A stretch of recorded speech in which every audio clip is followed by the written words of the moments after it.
नमस्कार छात्रों। आज हम कक्षा 7वीं में विषय हिंदी में हिंदी की व्याकरण के अंतर्गत हम संज्ञा के बारे में पढ़ेंगे। संज्ञा के बारे में पढ़ने हम आपको बता देते हैं कि व्याकरण में संज्ञा और इसकी परिभाषाएं ये सभी कुछ इसमें दी गई है।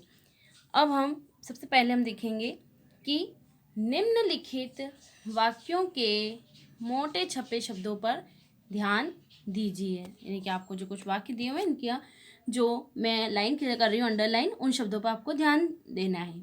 यह शशांक का घर है। यह शशांक का घर है। वह गाय है। कोटा में चंबल नदी बहती है। क्रोध से मनुष्य पागल हो जाते हैं।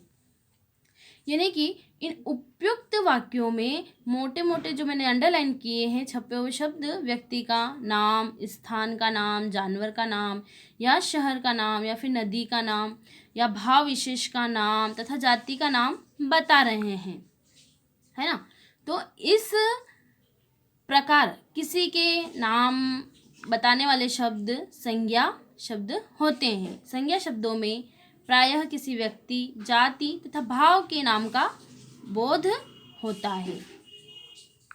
संज्ञा शब्द के अंतर्गत किसी भी स्थान का या कोई भी नाम, किसी का नाम दे दे, वो चाहे लड़का हो या लड़की, किसी का भी नाम आदि ये सब जो चीज़ें दी जाती है तो इसके बारे में इसमें बताया गया है। अब हम इसके कुछ प्रश्न उत्तर के रूप में हम इन्हें देखेंगे कि सबसे पहले है कि संज्ञा की उचित परिभाषा। तो सबसे पहले हम संज्ञा की परिभाषा के बारे में जानते हैं कि संज्ञा की उचित परिभाषा दीजिए। तो किसी वस्तु, व्यक्ति, स्थान अथवा गुण के नाम को संज्ञा कहते हैं। किसी भी व्यक्ति, वस्तु, स्थान, किसी भी वस्तु को जैसे स्टूल, मेज, टेबल, व्यक्ति, किसी का नाम, व्यक्ति कोई भी हो सकता है इंसानों में से, जैसे राम, किसी का नाम दे दिया हमें। तो वस्तु भी कोई भी वस्तु हो सकती है। तो उसके उन सब के जो गुण हैं उसी के नाम को क्या कहते हैं हम? संज्ञा। जैसे उदाहरण में हम देखेंगे कि नाम में हम देखते हैं कि राम, वस्तु में हम देखते हैं मेज, फिर अब कोई व्यक्ति है मोहन, स्थान दिल्ली, और उसका अंदर जो गुण होता है वो क्या है? सज्जनता आदि। ये सभी क्या कहलाते हैं? संज्ञा कहलाती है। अगला प्रश्न हमारा, संज्ञा के कितने भेद होते हैं? तो संज्ञा के कितने भेद होते हैं? तो संज्ञा के 5 भेद होते हैं। कौन कौन से? तो पहला है हमारा व्यक्तिवाचक संज्ञा, जातिवाचक संज्ञा, भाववाचक संज्ञा, समुदायक वाचक संज्ञा और द्रव्यवाचक संज्ञा। तो पांचों भेद मैंने आपको बताए हैं कि कौन कौन से हैं पांचों भेद। तो व्यक्तिवाचक, जातिवाचक, भाववाचक और समुदायवाचक तथा द्रव्यवाचक संज्ञाएं। ये सभी संज्ञाएं और इनका रूप हैं। प्रश्न है हमारा अगला कि जातिवाचक संज्ञा किसे कहते हैं? कुछ उदाहरण दीजिए। जातिवाचक जैसे कि जिन संज्ञा पदों से एक ही प्रकार की सामान्य वस्तुओं, जिन संज्ञा पदों से एक ही प्रकार की सामान्य वस्तुओं या जाति या समूह का बोध होता हो तो उन्हें जातिवाचक संज्ञा कहेंगे। जैसे कि पर्वत, पुस्तक, कुर्सी, नदी आदि। जाति से ये नहीं कि कौन किस जाति का है, हिंदू धर्म से ये जाति में नहीं आएगा कि ब्राह्मण जाति का है, मुस्लिम जाति का है, हिंदू जाति का है, जैन समाज से है, जैन जाति का है, ये सब जाति के अंतर्गत नहीं आते। जाति के अंतर्गत किसी वस्तु का, एक ही प्रकार की सामान्य वस्तुओं का या जाति समूह का बोध होता है, उन्हें हम जातिवाचक संज्ञा कहते हैं। जैसे कि पर्वत, पुस्तक, कुर्सी, नदी आदि।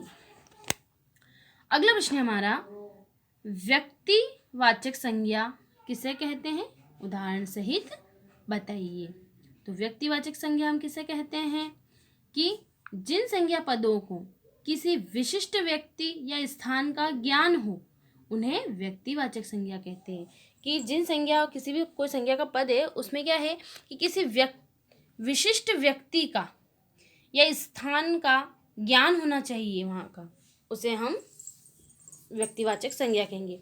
जैसे राम, रहीम, यमुना नदी है, तो ये यमुना दिल्ली शहर है, तो दिल्ली शहर में बहुत सी चीज़ें फेमस है, वो किसी विशिष्ट स्थान के लिए है, तो दिल्ली शहर ले लेते हैं हम, दिल्ली का लाल किला। हिमालय है, तो हिमालय पर्वत भी एक बहुत बड़ा पर्वत है ना। ऐसे प्रभु श्री राम का हम चरित्र, आदर्श चरित्र के रूप में उन्हें देखते हैं। यमुना एक बहुत बढ़िया और नदी है, यह रहीम भगवान के ही रूपों का नाम है। तो ये सब क्या है कि जिन पदों में किसी विशिष्ट व्यक्ति स्थान का ज्ञान हो उन्हें हम व्यक्तिवाचक संज्ञा कहते हैं। अब अगला है हमारा भाववाचक संज्ञा किसे कहते हैं। भाववाचक संज्ञा के अंतर्गत हम देखेंगे कि जिन संज्ञा शब्दों में कि शब्दों से किसी व्यक्ति, वस्तु और स्थान के गुण, दोष, धर्म, अवस्था, स्वभाव और भाव आदि का बोध हो, उसे भाववाचक संज्ञा कहते हैं। कि जिस संज्ञा शब्द से किसी व्यक्ति का, उस वस्तु का, उस स्थान का गुण भी मालूम हो, उससे उसका दोष भी पता चलता है, उसका धर्म भी पता चलता है, उसकी अवस्था कैसी है ये भी पता चलती है, उसका स्वभाव कैसा है, उसके क्या भाव हैं, ये सब चीज़ें अगर पता चल जाती है तो वो कौन सी है, भाववाचक संज्ञा। जैसे कि लंबाई से हमें मालूम पड़ जाता है, किसी भी चीज़ की लंबाई को नापना कि ये रस्सी है तो ये कितनी इसकी लंबाई है ना। जैसे कि लंबाई। बुढ़ापा, भाई बुढ़ापा क्या है, अवस्था है, किस अवस्था में है कि वृद्धावस्था में है ना। स्थान, कोई भी शहर, वो शहर है, कहाँ ये शहर है ना। धर्म भी हम देख सकते हैं कि यह व्यक्ति किस धर्म से संबंधित है। उसके अंदर क्या गुण है, तो नम्रता का उसके अंदर गुण है। क्या गुण है, नम्रता। नम्रता का क्या है, गुण है। अपने अंदर नम्रता का क्या होना चाहिए, गुण होना चाहिए, ठीक है ना। तो ये सभी नम्रता, मिठास, व्यक्ति के अंदर मिठास होना चाहिए उसकी वाणी में। दोष क्या है, उसके अंदर क्रोधित जल्दी हो जाता है, क्रोध करता है, जल्दी से शत्रु बना लेता है अपने शत्रु था। तो ये गुण, दोष, उसका धर्म, ये सभी चीजें किसके अंतर्गत आती है, भाववाचक संज्ञा के अंतर्गत। कि व्यक्ति में ये सभी प्रकार की चीजें, किसी भी व्यक्ति के अंदर ये सभी चीजें होती हैं, तो इसे हम भाववाचक संज्ञा कहते हैं। अगला प्रश्न है हमारा समूहवाचक संज्ञा किसे कहते हैं। तो जिन संज्ञा शब्दों से व्यक्ति या वस्तु के समूह या समुदाय का बोध हो उन्हें समूहवाचक संज्ञा कहते हैं। कि जिस संज्ञा शब्दों से किसी व्यक्ति का या कोई वस्तु है तो वो समूह में आपके सामने अगर रख दी गई है तो समुदाय का उसका बोध हो, उसे हम समूहवाचक संज्ञा कहेंगे। जैसे सभा, कोई सभा होती है तो सभा एक व्यक्ति या दो व्यक्ति मिलकर तो सभा नहीं करते हैं, वहाँ पर ज़्यादा व्यक्ति अगर हैं, 2, 3, 4, 2 से ज़्यादा व्यक्ति हैं तो वहाँ पे सभा हो रही है, 2, 3 से भी ज़्यादा 5 व्यक्ति तो होते हैं तो वो सभा है। सेना में एक व्यक्ति अकेला तो है, वो सेना में नहीं होता है, सेना में भी बहुत से रहते हैं, दलों में भी बहुत से लोग रहते हैं। संघ, हम संघ में देखते हैं कि सभी संघ मिलकर कार्य करते हैं। कुंज, तो कुंज भी बहुत से होते हैं। कक्षा, तो कक्षा भी एक कक्षा होती नहीं, अनेक कक्षा होती है और कक्षा में अनेक विद्यार्थी होते हैं।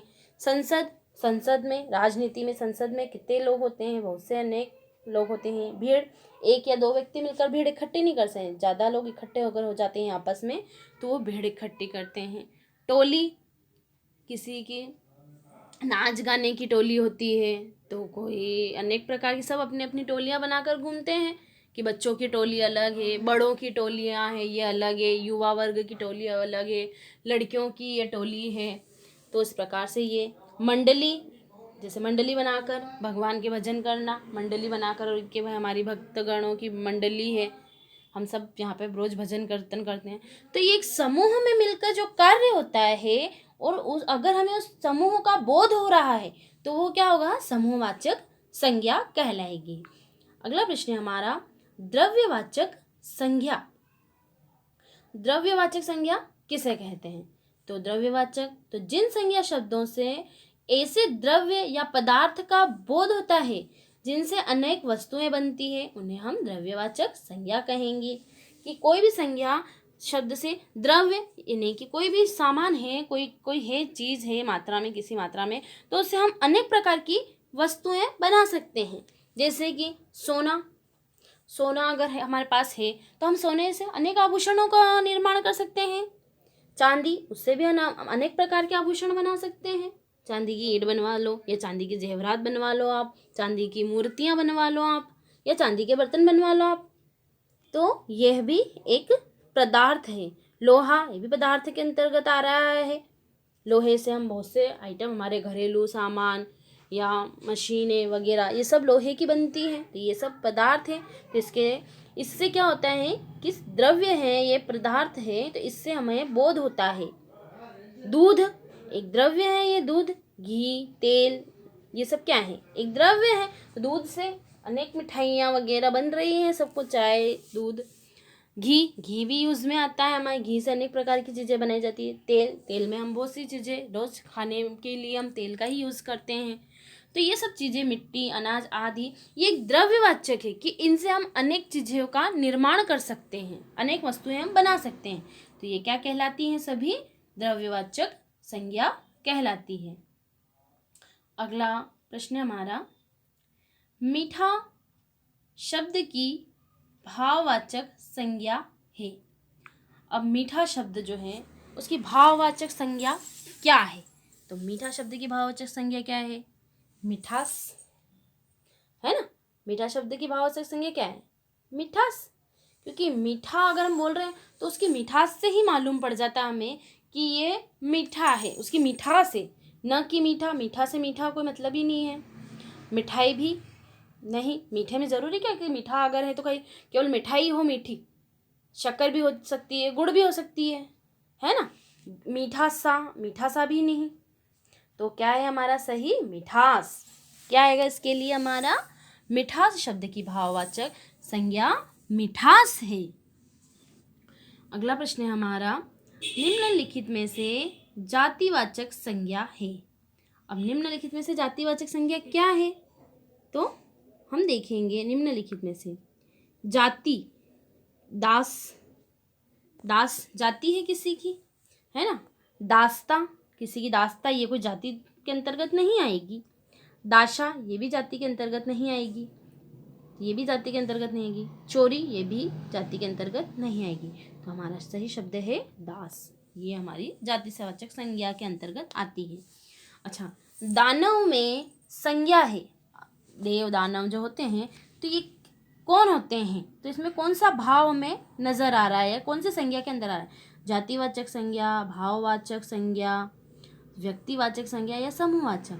तो किसके अंतर्गत ये भाव में आ रहा है कि दानव, देव दानव, ये जाति के अंतर्गत आ रहा है किसी कि दानवों की जातियों के अंतर्गत आ रहा है, देव दानव होते ना, तो ये जातिवाचक संज्ञा के अंतर्गत आता है। तो हमारा सही उत्तर है जातिवाचक संज्ञा, न कि व्यक्तिवाचक संज्ञा, न कि समूहवाचक, न कि भाववाचक।